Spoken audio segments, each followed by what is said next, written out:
మొదటిగా దేవాది దేవునికి స్తుతులు స్తోత్రాలు చెల్లిస్తూ ఉంటున్నాను. రెండవదిగా రాయలసీమ అధ్యక్ష మండలపు పీఠాధిపతులు the right reverend doctor P Isaac Varaprasad తండ్రి గారికి మరియు శ్రీమతి సిడి భారతి తల్లి గారికి నా హృదయపూర్వకముగా వందనములు తెలియజేస్తున్నాను. అలాగున ఆఫీసర్స్కు మరియు the reverend Vinay Kumar Babu youth director గారికి యేసుక్రీస్తు నామములో వందనములు తెలియజేస్తూ ఉన్నాను. మరి ఈ లెంట్ ధ్యాన సవంత్రి చూస్తున్న బిడ్డలకందరికీ కూడా యేసుక్రీస్తు నామములో వందనములు తెలియజేస్తూ ఉంటున్నాను. దేవుని బిడ్డలారా, ఈ దినం నాకు ఇవ్వబడినటువంటి పాఠ్యభాగం మత్తయి సువార్త 23వ అధ్యాయం 1 వచనము నుండి 12 వచనాల వరకు ఇవ్వబడి ఉంటున్నది. అందులో 11, 12 వచనాలను మనం చదువుకుందాం. మీలో అందరికంటే గొప్పవాడు మీకు పరిచారకుడై ఉండవలెను. తన్ను తాను హెచ్చించుకున్నవాడు తగ్గింపబడును, తన్ను తాను తగ్గించుకున్నవాడు హెచ్చించబడును. ప్రార్థన చేసుకుందాం. గొప్ప దేవా, మా ప్రభువా, మా తండ్రి, మీ పాదాలకు స్తుతులు స్తోత్రాలు చెల్లిస్తున్నాము. దేవా, మీరిచ్చిన గొప్ప అవకాశాన్ని బట్టి ఈ శ్రమల దినాలలో, ఈ దుఃఖ దినాలలో, ఈ సంతాప దినాలలో, ఈ పుణ్య దినాలలో, దేవా, ఈ మండల కాలములో దేవా, మీ వాక్యాన్ని ధ్యానించే కృపను మీరు ఇచ్చిన విధానాన్ని బట్టి దేవా, మీకు స్తుతులు స్తోత్రాలు చెల్లిస్తూ మీరే ఘనత మహిమ ప్రభావాలు మీరు పొందవలసినదిగా క్రీస్తు నామములో వేడుకొంచున్నాము తండ్రి, ఆమేన్. మరి దినం నాకు ఇవ్వబడినటువంటి అంశం దీనత్వం కొరకైన పిలుపు. దీనత్వం కొరకైన పిలుపు, a call to humbleness, a call to humbleness. మరి యొక్క వాక్యము మత్తయి సువార్త 11వ అధ్యాయం 28, 29 వచనాలలో మనం గమనించినట్లయితే, ప్రయాసపడి భారం మోసుకొను సమస్త జనులారా నా యొద్దకు రండి, నేను మీకు విశ్రాంతిని కలగజేతును. నేను సాత్వికుడను, దీన మనసు కలవాడను. ఇక్కడ మనం గమనించి మనం చూచినట్లయితే దీనత్వము అనగా మృదుత్వము, సాత్వికము, తగ్గించుకోవడం, ఎదుటి వాణి ఎడల దయ చూపించడం. ఈ లోకములో మనం గమనించి మనం చూచినట్లయితే ప్రయాసాలు, భారములు, నెమ్మది లేకపోవడం, శాంతి లేకపోవడం, సమాధానం లేకపోవడం మొదలైన అనేక రకాలైనటువంటి సమస్యలతో నేడు మానవ జాతి ప్రయాసపడుతూ ఉన్నట్లుగా మనము చూస్తున్నాం.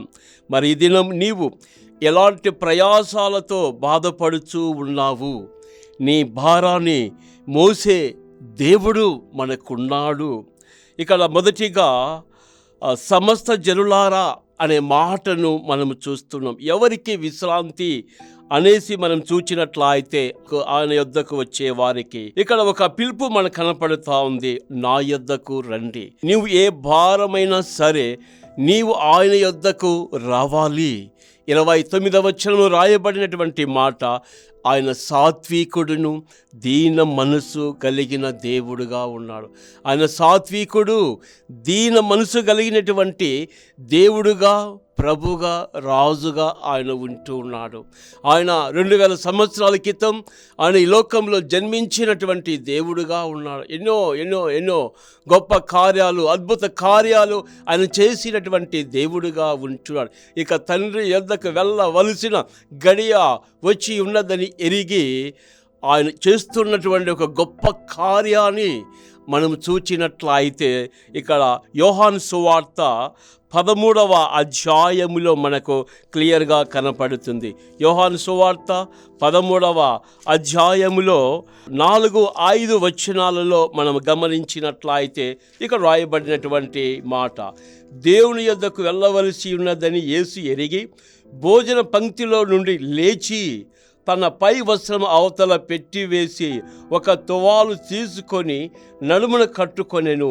తర్వాత అంతటా పళ్ళెంలో నీళ్లు పోసి శిష్యుల పాదములు కడుగుటకును తాను కట్టుకొని ఉన్న తువాలుతో తుడుచుటకును ఆయన మొదలు పెట్టెను. దేవుని బిడ్డలారా, రెండవదిగా మనం గమనించినట్ల అయితే ఆయన దీన మనసు ఇక్కడ మనకు కనపడుతూ ఉన్నట్లుగా మనం చూస్తూ ఉంటున్నాం. ఆయన దీన మనసు కనపడుతుంది. ఆయన దేవుని కుమారుడై ఉన్నప్పటికీ ఆయన దీనత్వాన్ని కలిగినటువంటి దేవుడుగా ఉంటున్నాడు. ఆయన భోజన పంక్తి నుండి ఆయన లేవడమే కాదు, ఆయన చేస్తున్న పని ఆ పై వస్త్రములో ఆయన పక్కన పెట్టి వేసి ఆ టువాలుతో తన నలుమునకు కట్టుకొని ఒక పల్లెములో నీళ్లు పోసుకొని శిష్యుల పాదాలు కడుగుతూ ఆ టువాలుతో వారి పాదములను తుడిచినటువంటి దేవుడుగా ఉన్నాడు. దేవాది దేవుని యొక్క కుమారుడు అయి ఉన్నప్పటికీ కూడా ఆయన ఒక మాదిరిని ఆయన మనకు చూపిస్తున్నటువంటి ఆ దేవుడుగా ఆయన ఉంటూ ఉన్నాడు. మరి ఆయన కుమారులముగా, ఆయన కుమార్తెలముగా ఈ లోకంలో జీవిస్తున్నటువంటి నీవు నేను మనం ఆ యేసుక్రీస్తు ప్రభువు వారి యొక్క ఆ మాదిరిని, ఆ మంచి మనసును, ఆ దీనత్వాన్ని మనము కలిగి మనం జీవించినట్లా అయితే అనేక ఆశీర్వాదాలు మనం పొందుకుంటాం. అది రెండవ విషయం. మూడవదిగా, దేవుడు మన నుంచి ఏమి ఆశిస్తూ ఉన్నాడు అనేసి మనం గమనించి మనం చూచినట్లా అయితే మీకా గ్రంథం 6వ అధ్యాయంలోనికి మనం వచ్చి చూచినట్లా అయితే అక్కడ ఒక చక్కటి మాట మనకు కనపడుతూ ఉంటూ ఉన్నది. మీకా గ్రంథం 6వ అధ్యాయములో మనం చూచినట్లయితే 8వ వచనంలో రాయబడినటువంటి మాట, మనుష్యుడా, ఏది ఉత్తమమో అది నీకు తెలియజేయబడి ఉన్నది. న్యాయముగా నడుచుకొనుటయు, కనికరమును ప్రేమించుటయు, దీన మనసు కలిగి నీ దేవుని ఎదుట ప్రవర్తించుటయు ఇంతే కదా యెహోవా నిన్ను అడుగుచూ ఉన్నాడు. దేవుని బిడ్డలారా, ఇక్కడ మనం గమనించినట్లా అయితే దేవుడు మన నుంచి ఆయన ఏమి ఆశిస్తున్నాడు అనేసి మనం చూచినట్లా అయితే దేవుని యొక్క ఔన్నత్యము మీకా ప్రవక్త తెలియజేస్తున్నట్లుగా చూస్తున్నాం. మొదటిగా న్యాయముగా నడుచుకోవాలి అంటున్నాడు. రెండవదిగా కనికరాన్ని ప్రేమించాలి అంటున్నాడు. మూడవదిగా దీన మనసు కలిగి ఉండాలా. ఇదే కదా మన నుండి ఆయన కోరుతున్నట్లుగా మనం చూస్తున్నాం. కాబట్టి మొదటిగా మనము న్యాయముగా నడుచుకోవాలి అన్నదే దేవుని యొక్క ముఖ్య ఉద్దేశమై ఉన్నట్లుగా చూస్తూ ఉంటున్నాం.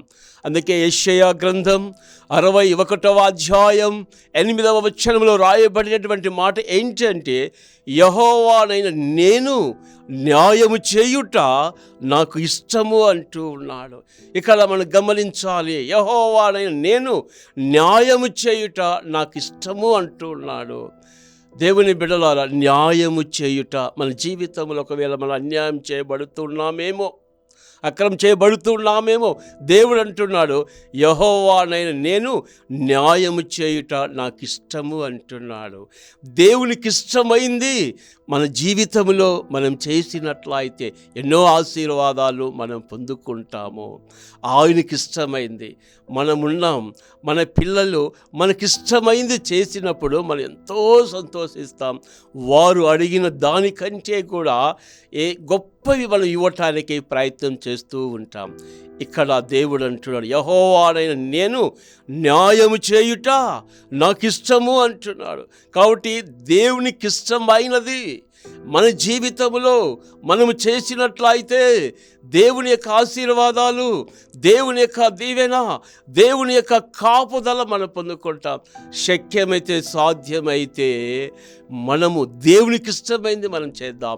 దేవునికి ఇష్టమైనది ఏమిటి అని మనం చూచినట్లయితే న్యాయముగా మనం నడుచుకోవాలి అంటున్నాడు. అందులో అది మొదటి విషయం. రెండవదిగా కనికరాన్ని ప్రేమించాలి అంట. మనము కనికరించబడాలి అంటే మనము కనికరాన్ని ప్రేమించాలా. 2000 సంవత్సరాల క్రితం యేసుక్రీస్తు ప్రభుల వారు ఈ లోకములో ఆయన జీవిస్తూ ఉన్నప్పుడు ఒక సందర్భంలో ఆయన అంటున్నటువంటి మాట, మార్కు సువార్త 8వ అధ్యాయం 2వ వచనంలో రాయబడినటువంటి మాట, వారికి లేనందున నేను వారి యందు కనికరపడుచున్నాను అంటున్నాడు. మన దేవుడు ఎలాంటి వాడు అంటే కనికరము కలిగిన దేవుడుగా ఉన్నాడు. అరికాళ్ళు మొదలుకొని తలనెత్తి వరకు ఆయన కనికరముతో నిండిన దేవుడుగా ఉంటున్నాడు. మన జీవితంలో మనము కూడా కనికరమును కలిగి మనం జీవించినట్లు అయితే దేవుని ఆశీర్వాదాలు మన జీవితంలో మనము పొందుకుంటాము. దేవుని యొక్క కనికరం నీపై, నాపై, మనపై ఉండాలి. అప్పుడే ఈ లోకంలో మనం అనేక రీతులుగా దీవించబడతాం.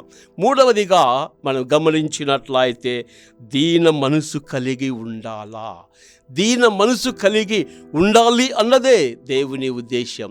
అపోస్తలుడైన పౌలు ఫిలిప్పీయులకు రాసిన పత్రిక 2వ అధ్యాయం 5వ వచనములో నుండి మనము చూచినట్లయితే అక్కడ చక్కటి మాటలు దేవుడు మన కొరకై ఆయన వ్రాయించినటువంటి దేవుడుగా ఉంటూ ఉన్నాడు. ఇక్కడ మనం చూస్తున్నాం దీన మనసు కలిగి ఉండాలా. అపోస్తలుడైన పౌలు తెలియజేస్తున్నటువంటి మాట ఈ ఫిలిప్పీయులకు రాసిన పత్రిక 2వ అధ్యాయం 5వ వచనములో క్రీస్తు యేసునకు కలిగిన ఈ మనసు మీరును కలిగి ఉండండి. ఆయన ఏ మనసు కలిగి ఉన్నాడు అంటే ఇక్కడ రాయబడినటువంటి మాటలలో మనం చూడవచ్చును. ఆయన దేవుని స్వరూపము కలిగిన వాడై ఉండి దేవునితో సమానముగా ఉండుట విడిచిపెట్టకుండా భాగ్యమును ఎంచుకొనలేదు, కానీ మనుషుల పోలికగా పుట్టి దాసుని స్వరూపం ధరించుకొని తన్ను తానే రిక్తునిగా చేసుకొనెను. ఏమి లేని వాడిగా నీకోసం, నా కోసం ఆయన రిక్తునిగా ఆయన చేసుకున్నటువంటి దేవుడుగా ఉంటున్నాడు. మరియు ఆయన ఆకారమందు మనుషుడుగా కనబడి మరణము పొందునంతగా, అనగా శిలువ మరణము పొందునంతగా విధేయతను చూపిన వాడై తన్ను తాను తగ్గించుకున్నటువంటి దేవుడుగా ఉన్నాడు. కాబట్టి మన యొక్క జీవితాలలో మనము కూడా క్రీస్తు యేసు కలిగిన ఈ మంచి మనసు కలిగి మనము జీవించినట్లయితే దేవుడు మన ఎంతగానో ఆయన ఆశీర్వదించే దేవుడుగా ఉన్నాడు. ఆయన దీన మనసు కలిగి జీవించాడు కాబట్టి 3 లోకాలలో ఆయన హెచ్చించబడినటువంటి దేవుడుగా ఆయన ఉంటున్నాడు. కాబట్టి మన జీవితాలు పరీక్ష చేసుకుందాం. మనము కూడా దీనత్వాన్ని మనం కలిగి జీవించాలా, న్యాయముగా నడుచుకోవాలి. 2వదిగా కనికరము కలిగి ఉండాలి. 3వదిగా దీన మనసు మనము కలిగి ఉన్నట్లయితే అనేక మేలులు, అనేకమైనటువంటి ఆశీర్వాదాలు మన యొక్క జీవితములో మనము పొందుకుంటాం. దేవుని ఎదుట దీన మనసు మనం కలిగి జీవించాలా. మనం చదువుకున్నటువంటి మత్తయి సువార్త 23వ అధ్యాయం 11వ వచనములో తన్ను తాను హెచ్చించుకున్నవాడు తగ్గింపబడును, తన్ను తాను తగ్గించుకున్నవాడు హెచ్చించబడును. కాబట్టి దేవుని ఎదుట మనము తగ్గించుకొని దీన మనసు కలిగి మనం ఉన్నట్లయితే దేవుడు మనం హెచ్చించే దేవుడుగా ఉంటున్నాడు. కాబట్టి 3వదిగా దేవుడు మన నుండి ఏమి ఆశిస్తూ ఉన్నాడో మనం చూసుకున్నాం. మొదటిగా న్యాయముగా మనము నడుచుకోవాలని, 2వదిగా కనికరము కలిగి ఉండాలని, 3వది దీన మనసు కలిగి ఉండాలి అనేసి మనం నేర్చుకున్నటువంటి వాళ్ళముగా ఉంటున్నాం. మరి మనం ఎలా ఉంటున్నాం? మన జీవితాలు పరీక్ష చేసుకుందాం. 4వదిగా మనం గమనించినట్లయితే మత్తయి రాసిన సువార్త 5వ అధ్యాయం 3వ వచనములో మనం గమనించినట్లయితే ఆత్మ విషయమై దీనులైన వారు ధన్యులు, పరలోక రాజ్యము వారిది. 4వదిగా పరలోక రాజ్యం ఎవరిది అంటే దీనులది అనేసి యేసుక్రీస్తు ప్రభుల వారు కొండ మీద ప్రసంగంలో ఆయన తెలియజేసినటువంటి వాడుగా ఉంటున్నాడు. కాబట్టి ఆత్మ విషయమై ఎవరైతే దీనులై ఉంటారో వారి పరలోక రాజ్యము అనేసి దేవుడు తెలియజేస్తూ ఉంటున్నాడు. కాబట్టి మనము దీనులముగా ఈ లోకములో జీవిస్తే అనేక ఆశీర్వాదాలు మనం పొందుకుంటాం. 138వ దావీదు కీర్తన 6వ వచనములో మనము చూచినట్లయితే అక్కడ ఒక మంచి మాట రాయబడింది. యెహోవా మహోన్నతుడు అయినను ఆయన దీనులను లక్ష్యపెట్టెను. యెహోవా మహోన్నతుడైనను ఆయన దీనులను లక్ష్యపెట్టే దేవుడుగా ఉన్నాడు. దేవుడు ఎవరిని లక్ష్య పెడతాడు? మేడలు, మిద్దెలు, భవంతులు, చందాలు కలిగినటువంటి వారు కాదు కానీ ఆయన దీనులను ఆయన లక్ష్య పెట్టే దేవుడుగా ఉంటున్నాడు. మొదటి పేతురుకు రాసిన పత్రిక 5వ అధ్యాయంలో ఒక మాట ఉంది. అహంకారులను ఎదిరించి ఆయన దీనులకు తన కృపనిచ్చే దేవుడుగా ఉంటూ ఉన్నాడు. కాబట్టి దీనులముగా మనము ఉన్నట్లా అయితే దేవుని కృప నీపై నాపై దేవుడు మనకు అనుగ్రహించే దేవుడుగా ఉంటున్నాడు. దేవుడు మన ఎదుట నివసించాలి అంటే దీన మనసు మనం కలిగి ఈ లోకములో మనం జీవిస్తే చాలు, దేవుని దీవెనలు మనము పొందుకుంటాం. యెషయా గ్రంథం 57వ అధ్యాయములో మనము చూచినట్లయితే అక్కడ ఒక చక్కటి ఆ మాట మనకు కనపడుతూ ఉంటూ ఉన్నది. యెషయా గ్రంథం 57వ అధ్యాయములో 15వ వచనాన్ని మనం చూద్దాం. ఇక రాయబడినటువంటి మాట, మహాగణుడను మహోన్నతుడను పరిశుద్ధుడును నిత్య నివాసి అయిన వాడు ఇలాగు సెలవిచ్చుచున్నాడు. నేను మహోన్నతమైన పరిశుద్ధ స్థలములో నివసించువాడను, ఆయనను వినయము గల వారి ప్రాణమును ఉజ్జీవింపచేయుటకును, నలిగిన వారి ప్రాణమును ఉజ్జీవింపచేయుటకును వినయము గల వారి యొద్దను దీన మనసు గల వారి యొద్దను నివసించుచున్నాను అంటున్నాడు. దేవుని బిడ్డలారా, ఆయన మహాగణుడు, మహోన్నతుడు, పరిశుద్ధుడు, నిత్యం నివాసి అటువంటి దేవుడు సెలవిస్తున్నటువంటి మాట ఏమిటి అని మనం చూచినట్లయితే, నేను మహోన్నతమైన పరిశుద్ధ స్థలములో నివసించువాడను, ఆయనను వినయము గల వారి ప్రాణమును ఉజ్జీవింపచేయుటకును. ఎవరైతే వినయము కలిగి ఉంటారో దేవుడు వారి ప్రాణమును ఉజ్జింపజేసే దేవుడు. నలిగిన వారి ప్రాణమును ఉజ్జింపజేయుదును అంటున్నాడు. నలిగినటువంటి వారి ప్రాణాలు సైతం ఆయన ఉజ్జింపజేసే ఆ దేవుడుగా ఉన్నట్లుగా మనం చూస్తున్నాం. వినయము గల వారి యొద్దను దీన మనసు గల వారి యొద్దను నేను నివాసము చేస్తాను అంటున్నాడు. దేవుని బిడ్డలారా, మరి మన జీవితాలను మనం పరీక్ష చేసుకోవాలి. దేవుడు మన ఎదుట నివసించాలి అంటే దీన మనసు, వినయ మనసు, దీన మనసు మనము కలిగి మనము జీవించినట్లయితే ఆయన వినయము గల వారి యొద్దను దీన మనసు గల వారి యొద్దను నేను నివసిస్తాను అంటున్నాడు. వినయము, దీన మనసు కలిగి ఉండాలి. దేవుడు మనద నివసించాలి అంటే దేవుడు మన యొద్ద నివసిస్తే మనకు ఏ కొరత ఉండదు. అందుకే దావీదు రాజు అంటాడు, యెహోవా నా కాపరి, నాకు లేమి కలగదు అంటూ ఉన్నాడు. కాబట్టి దేవుని కాపరిగా మనము కలిగి ఉన్నట్లయితే దేవుని ఆశీర్వాదాలు పొందుకుంటాం. దావీదు దేవుని కాపరిగా చేసుకున్నాడు కాబట్టి అంచెలంచెలుగా దేవుడు ఉన్నతమైన స్థాయిలోనికి ఎక్కించినటువంటి వాడుగా ఉన్నాడు. మరి నీవు, నేను, మనము మన జీవితాలలో మనము కూడా దేవుని కాపరిగా చేసుకున్నట్లయితే దేవుడు మనలను ఆశీర్వదించే దేవుడుగా ఉంటున్నాడు. మరి ఐదవదిగా మనం గమనించినట్లయితే ఎవరు దీన మనసు కలిగి జీవించారు అనేసి మనం చూచినట్లయితే మొదటిగా దేవుడు సాక్ష్యం ఇస్తున్నాడు. సంఖ్యాకాండములో మోషే నా ఇల్లంతటిలో నమ్మకమైనటువంటి వాడుగా ఉన్నాడు అంటున్నాడు. మిక్కిలి నమ్మకమైనటువంటి వాడుగా ఉంటాడు. మోషే మిక్కిలి భూమి మీద వారందరికంటే మిక్కిలి సాత్వికుడు అనే మాటను మనము చూస్తున్నాము. మరి రెండవదిగా మనం గమనించినట్లయితే యోసేపు ఒక మాట అంటాడు. ఆదికాండం 42వ అధ్యాయం 18వ వచనంలో, నేను దేవునికి భయపడేవాడును, మీరు కూడా బ్రతుకున్నట్లు అట్లు చేయండి. ఎట్లు చేయాలా? దేవునికి భయపడాలా.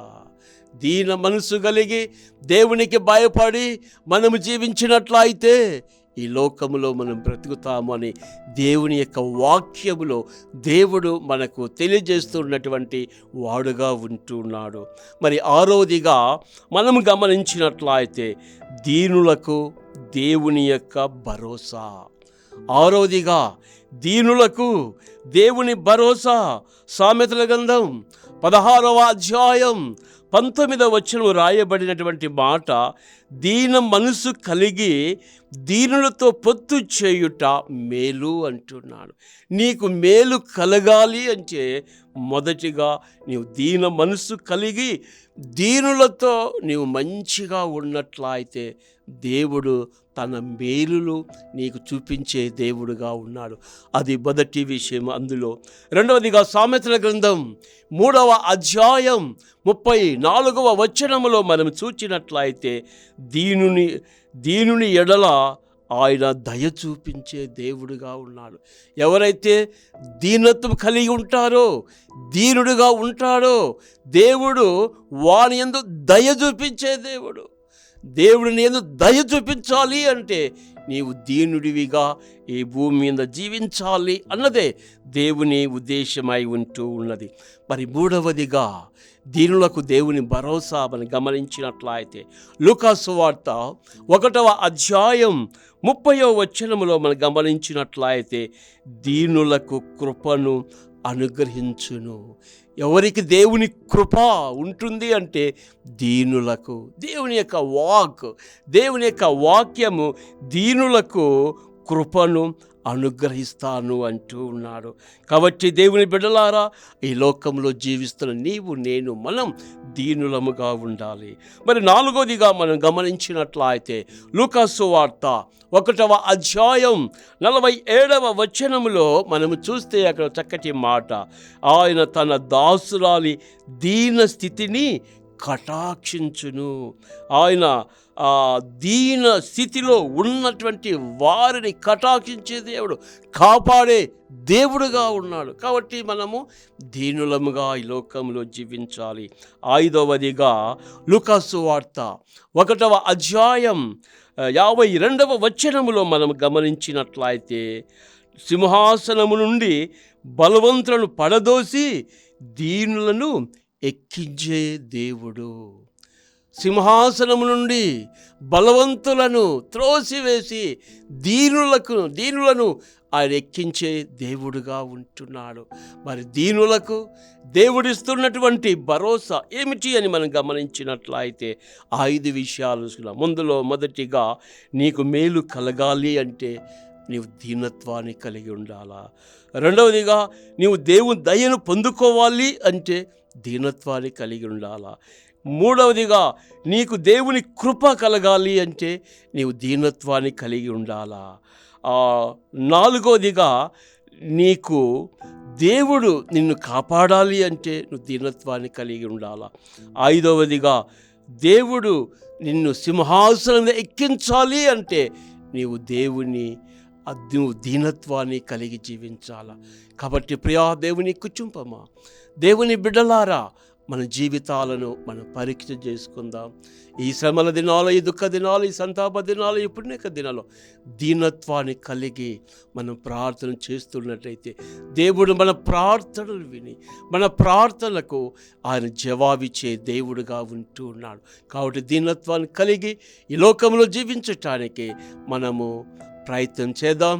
అట్టి కృప పరిశుద్ధాత్మ దేవుడు మనకు దయచేయును గాక. ఆమేన్. ప్రార్థన చేసుకుందాం. గొప్ప దేవ, మా ప్రభువా, మా తండ్రి, మీ పాదాలకు స్తుతులు స్తోత్రాలు చెల్లిస్తున్నాం. ఈ శ్రమల దినాలు, ఈ దుఃఖ దినాలు, ఈ సంతాప దినాలు, ఈ పుణ్య దినాలు, ఈ తపస్సు దినాలలో ప్రభువా దీన మనస్సు మేము కలిగి ఉండాలి అనేసి దేవా మీ యొక్క వాక్యము ద్వారా మీరు మాట్లాడిన ప్రతి లేఖన భాగాన్ని బట్టి దేవా మీకు స్తుతులు, దేవా మీకు స్తోత్రాలు, మీకు వందనములు చెల్లిస్తున్నాం.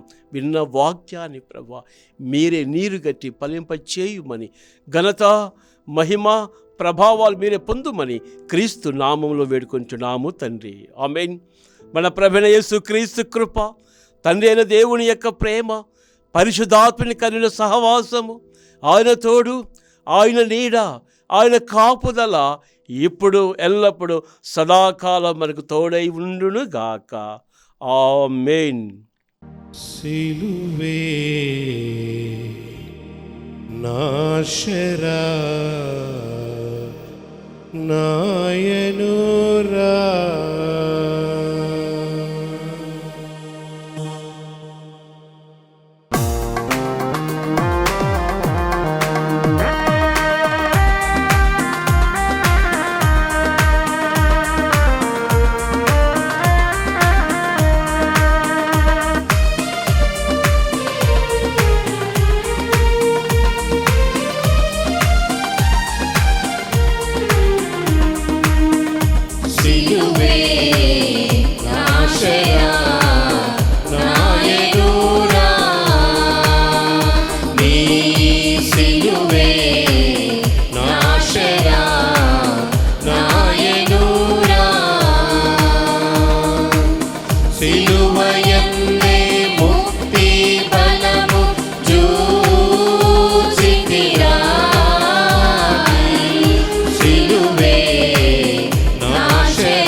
సిలువను రాని యేసు పలికిన పలుకులందు సిలువను రాని యేసు పలికిన పలుకులందు విలువలేని ప్రేమామృతము గ్రోలితిరా సిలువే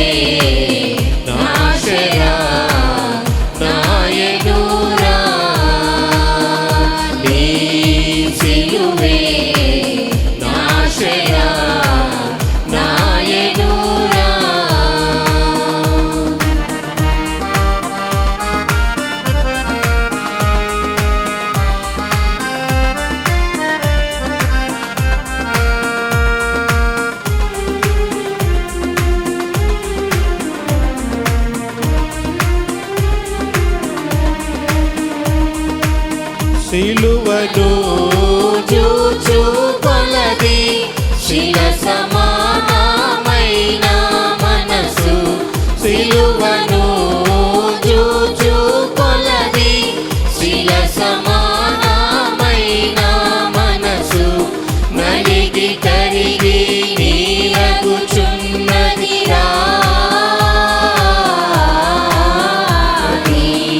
సిలువే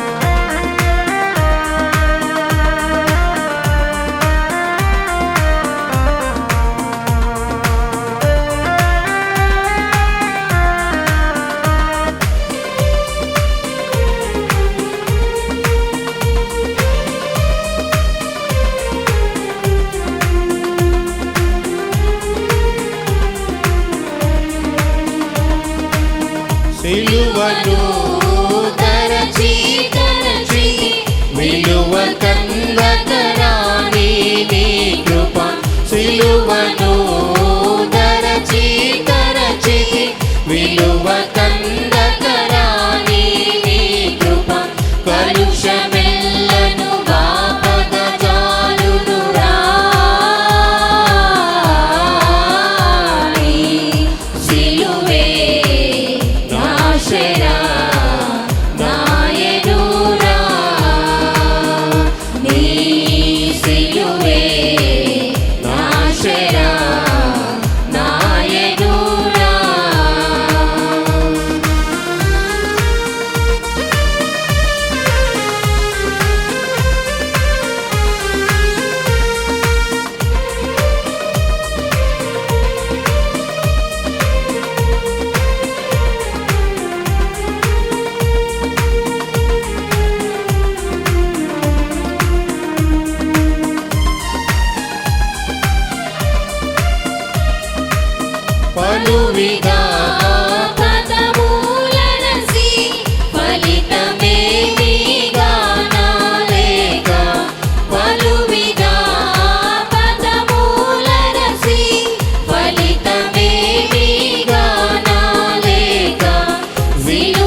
నన్ను